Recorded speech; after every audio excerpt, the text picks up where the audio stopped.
Hi there, this is the weekly news report, and on Monday, July 6, 2014, President Obama declared that he will sign an executive order in which he prohibits federal contractors from discriminating anyone based on their sexual orientation or gender identity, taking the next steps towards LGBT rights in the workplace. Secretary of State Kerry, when asked if the U.S. was going to work with Iran with the Iraq situation, said not to rule anything out, although the Pentagon has gone out and stated that there have not been plans made to work with Iran. The Supreme Court shot down straw gun purchases that essentially says that a person cannot buy a gun from another person even if both are legally able to acquire a gun. This is due to the fact that the federal firearm laws specify that a buyer's identity be made apparent, which isn't with straw gun purchases. On Tuesday, President Obama has declared that a large section of the Central Pacific Ocean is going to be off limits to fishing, energy exploration, and other activities. This would create the world's largest marine sanctuary and almost double the size of globally protected ocean.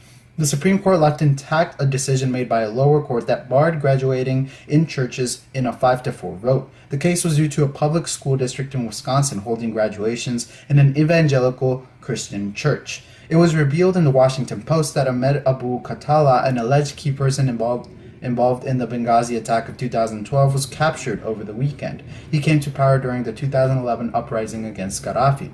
On Wednesday, the father of Isla victim Christopher Michaels Martinez says he will continue to speak out against gun violence in the United States. He blames irresponsible politicians and the NRA for many gun mass shootings and crimes. He also meets up and talks with families who were victims to gun violence.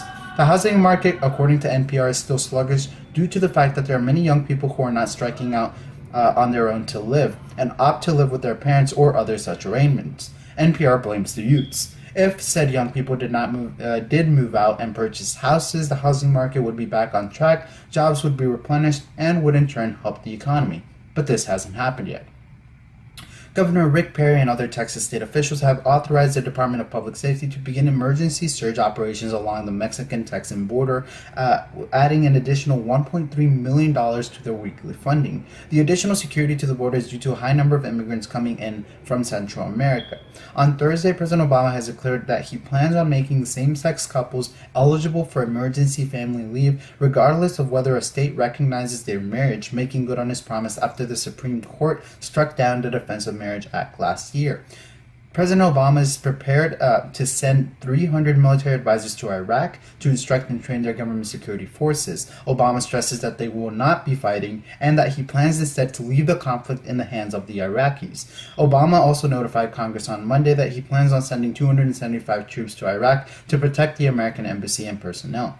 After much unrest in the higher ranks of the Republican Party in the House, Representative Kevin McCarthy is named Majority Leader, replacing Eric Cantor. Representative Steve Scalise will take the position of whip, and also important, how coincidentally plain some of these names are. As of Friday, according to the LA Times, thousands of homeowners hit by Superstorm Sandy are still waiting for help in New Jersey, a storm that hit the shores on October of 2012, demonstrating how much we still struggle with rebuilding after a natural disaster. The report covers the inefficiencies of reconstruction after many natural disasters such as Hurricane Katrina, Ike, Sandy, and so forth. The Washington Post has recently shed light on the fact that more than 400 large U.S. military drones crashed in major accidents worldwide between September 11, 2001 and December 2013. The Presbyterian General Assembly votes to allow same-sex marriage in a 429 to 175 vote that amended the definition of marriage to say the union of two people. This change requires the approval of 172 presbyteries who will vote on the issue next year. The Assembly has also recently passed a separate measure that said that ministers could preside over same-sex marriages in states where it is legal.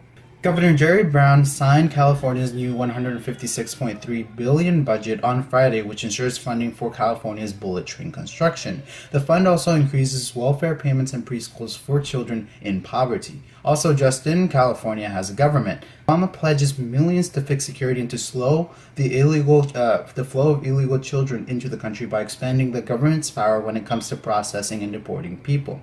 The Obama administration will boost the ranks of immigrant judges, lawyers, and asylum officers and grant $9.6 million to countries in Central America in order to help reintegrate and the deported immigrants. As a short summary, this week has been quite busy. The LGBT community and supporters received massive strides forwards this week in the government level and social level. The Supreme Court has made notable decisions in gun rights and the separation of church and state. The Obama administration also made notable developments in environmental protection, foreign policy, specifically with Iraq, and immigration. This is your weekly news report.